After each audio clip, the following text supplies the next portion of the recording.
Tourism. Tourism is, I think, one of the promising things in Mongolia. Really, I think there are every year number of the tourists are increasing who come to Mongolia. But one thing is our aviation. That's very bad. Airline, and I would like to see more private incentives there.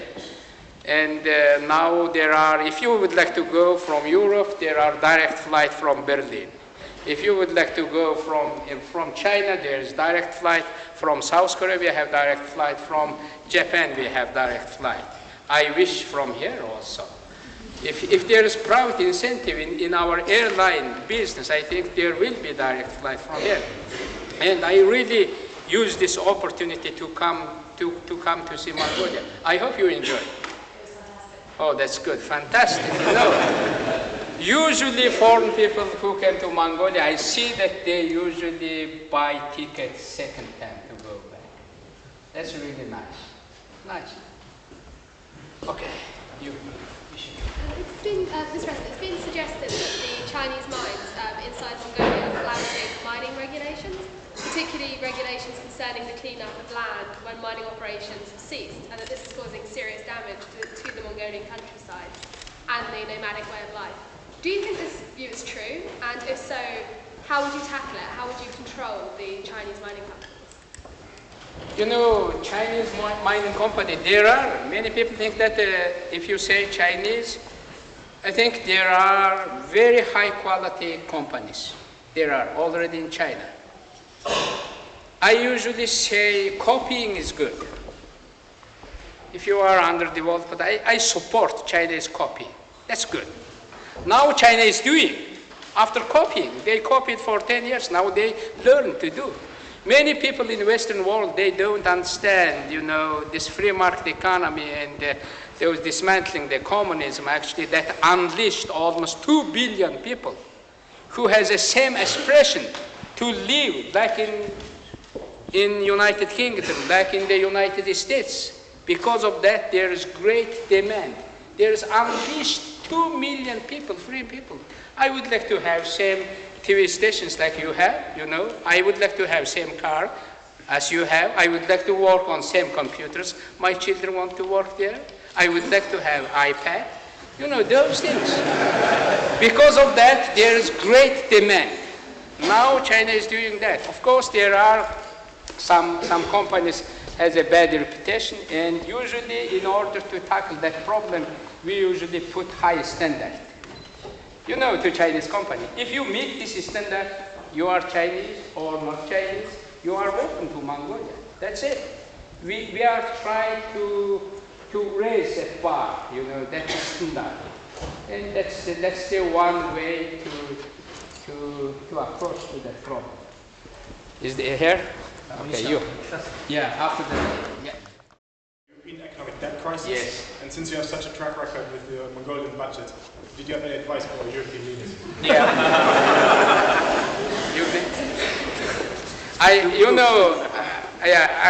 Angela Merkel was in Mongolia just a week ago.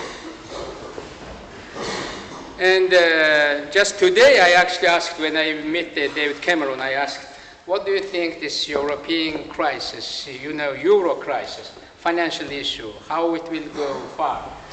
And he said, tomorrow, 2 days now from now, they are going to meet in Brussels.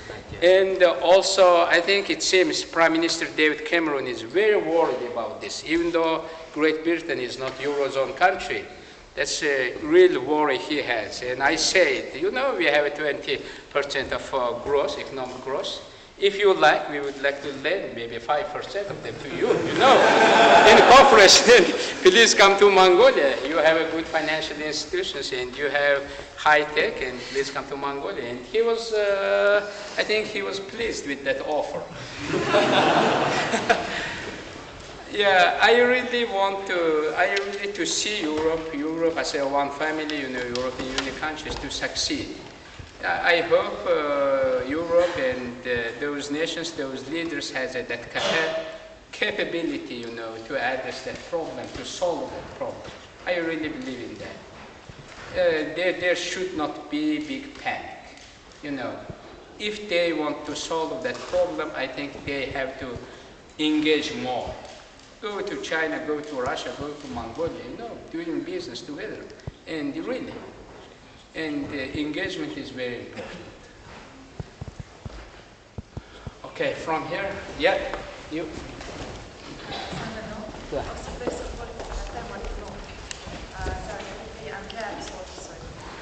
What does the government nowadays do in order to help to retain Mongolian traditional culture and traditions during this period of globalization in the world?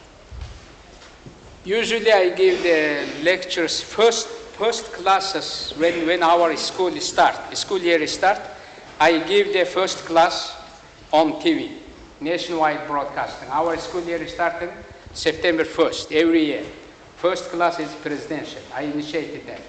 My first topic was related with the global warming, with the environment, and second topic was related with the Mongolian tradition and Mongolian culture, how to preserve that. And I think I really proud. And the first question she asked me, what was your first question? Are you on a nice trip? No.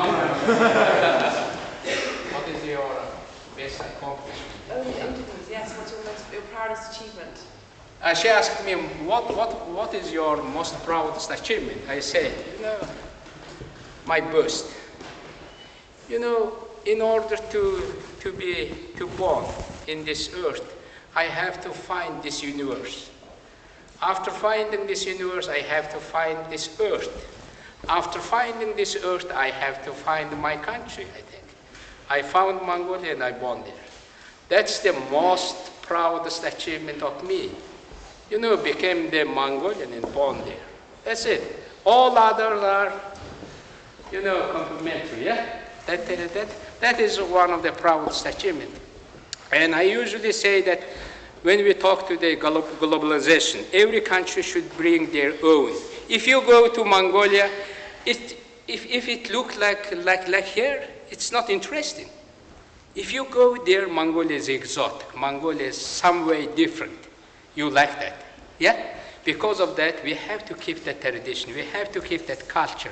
We have I think, great culture, great thing to see, to say to the people, you know, our writing, our language, our way of thinking, our culture performers are wonderful. I think one of the best. I think that. I really believe that. And in order to make them, we have to teach them from the childhood. And one of the first decisions was to teach about Mongolian tradition and culture in the first grades, you know. Now we are teaching in the first grades who is Mongolian, what kind of tradition we have, why we have that, how we respect old elderly people, how we respect our parents, you know, how did they do during Genghis Khan time, during today, how we are losing it, you know. Here is one room. Now, if you are a rich guy, you have a 10-bedroom, it's hard to find your child. Where is your child, you know? Yeah, playing your computer, no interaction, you know. That's not good, you know. When you live in a one room, you have interactions, and that's really good. You have that connection, live connection. Now you cannot avoid that multi-bedroom apartments, but in order to avoid that, we have to teach to those our young people. And when they become Mongolians, you know, between 5 and 10 years, we will teach other Western science to them. And that's good. That's my philosophy. First became Mongolian, after that became Oxford student. That's my philosophy. You first, yeah.